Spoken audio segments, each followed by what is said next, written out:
స్మృతి యాత్ర the journey of రిమెంబ్రెన్స్. చాలా సంవత్సరాల క్రితం జ్యోతి అనే చిన్న పడవ ఉండేది. అది ఒక పెద్ద మహాసముద్రంలో ప్రయాణిస్తోంది. ఈ సముద్రానికి కాలనాటకం, డ్రామా అని పేరు. మొదట్లో జ్యోతి చాలా తేలికగా మెరుస్తూ ఉండేది.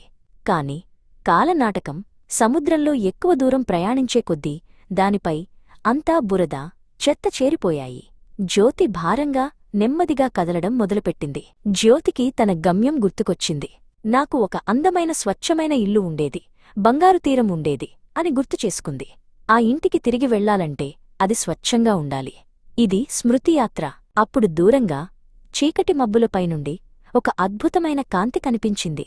అది అనంతమైన ప్రేమతో వెలిగే ఒక దివ్యమైన దీపస్తంభం, లైట్ హౌస్. ఆ దీపస్తంభం రక్షకుడే తేజస్.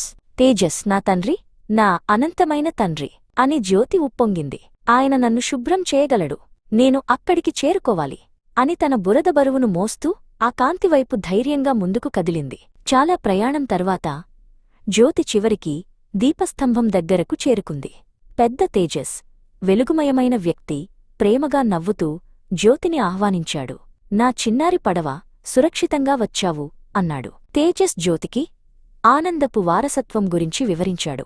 నీ అసలైన రూపం స్వచ్ఛమైనది. నీవు తిరిగి స్వచ్ఛంగా, పావనము మారాలి. అప్పుడు మాత్రమే నువ్వు బంగారు తీరాన్ని పాలించగలవు అన్నాడు. తేజస్ ఇచ్చిన జ్ఞానపు నీటితో జ్యోతి తనపై ఉన్న బురద మొత్తాన్ని శుభ్రం చేసుకుంది. ఒక్కసారిగా ఆ పడవపై ఉన్న బరువంతా తొలగిపోయింది. జ్యోతి ఇప్పుడు కొత్తగా, మెరుస్తూ, స్వచ్ఛంగా ఉంది. తేజస్ చిరునవ్వుతో, ఇక వెళ్ళు నా ప్రియమైన జ్యోతి, నీ వారసత్వం సిద్ధంగా ఉంది.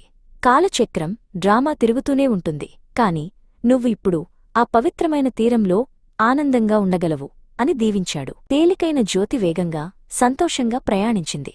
అది తన వారసత్వమైన బంగారు తీరం వైపు పయనించింది.